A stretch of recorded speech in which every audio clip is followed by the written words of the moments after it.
So for our handsome Mr. S, I wanted to see if we could work a little bit. We were doing those paws up a little bit ago.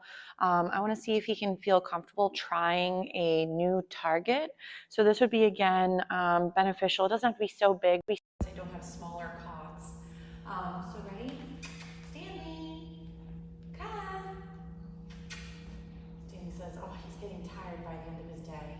So if I lose my puppy, so I know we've mentioned a little bit with recall rules and how to help your puppy. Nice job, Stanley. Try to don't rush through things. So notice how like Mr. S didn't respond the first moment I called him, and I didn't get flustered or get more agitated that he wasn't responding.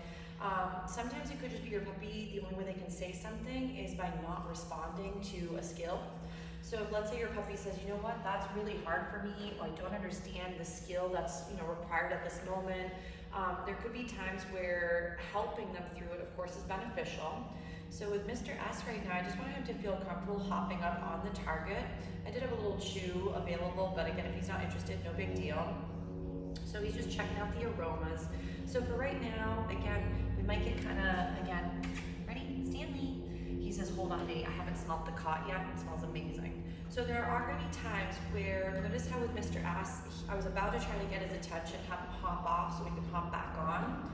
You may have moments where your puppies get very distracted by their sense of smell. And I know we've discussed it in class prior where your puppy's brain, almost 2/3 of it is dedicated to, getting odors and then interpreting them. So if your babe is at times very, very distracted, this could also be, he's like almost fell off. This could also be your puppy trying to get a view of the environment and then from there go into working some skills. So if your puppy is not able to at times smell the zone in which you're going to practice, you may be setting up your puppy to have a really hard time honing in on you. So if you would almost like you're walking into an environment, but instead of being able to walk around and look to see what it looks like, someone brings you in, but you're blindfolded. So the problem with being blindfolded is, of course, you can't see where you're going. You might trip and stumble. You may feel uncomfortable because you can't sense where you are. So the same thing for the puppies is sometimes not allowing them for some decompression, checking out of the item might mean that when they're trying to figure out where they are or what's around them, that comfort range is taken away. So I would highly recommend allow your dog to smell and get comfortable with the environment you're going to practice in, and then feel free to rotate through some of those skills. So with Mr. S, we're just having it be fun to hop off and on, because again, this is a very big bed for him. So, and he's also still checking out the lovely smells. He's maybe checking out where Mr. B was, so Bear, our Aussie. So remember, they are sometimes rotating through the classroom environment and items. Ready? So am I doing it really? Stanley, ready? Pause up. He's like, I suppose. So again, I might even toss the food on, get him comfortable hopping up. Very nice. And just try these new situations. Ready? Stanley.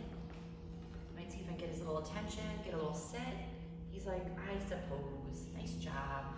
So remember, sometimes trying a few of those little puppy push-ups might be helpful in the new environment or new sort of setup, just to get him cozy. So if he doesn't ever feel comfortable working one skill versus another, so let's say downs, because he is a low rider, he might find at times when the environment's more stimulating or a little overwhelming, lying down might be hard. Sorry, Ebba was just telling me she's all done with her sandwich. That's okay. Do you want a different snack?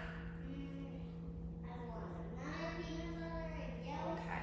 So I'm just gonna go set up Ebba with another peanut butter and jelly sandwich, and then we'll continue working. Stanley says he might want some peanut butter and jelly.